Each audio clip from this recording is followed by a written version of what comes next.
Təbrizin sevimlisi, Cənubi Azərbaycanın qüruru.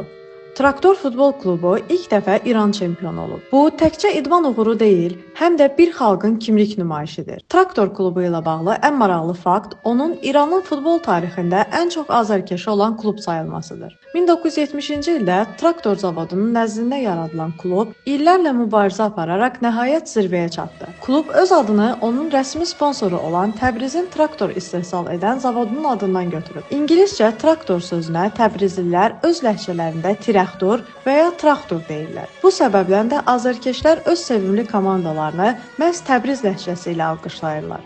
Traktorun ən güclü tərəfi isə onun azarkeşləridir. Təkcə Təbrizdə deyil, Tehrandan Gilanadək hər şəhərdə milyonlarla dəstəkçisi var. Səhənd stadionu dəfələrlə 100 min nəfərlik izdihamla dolub daşaraq rekordlar qırıb. Traktor uduzanda belə alqışlanan komandadır. Nəticədən asılı olmayaraq dəstək heç vaxt azalmır. Bu da klubla azarkeşlər arasında emosional və şuurlu bir bağ yaradır.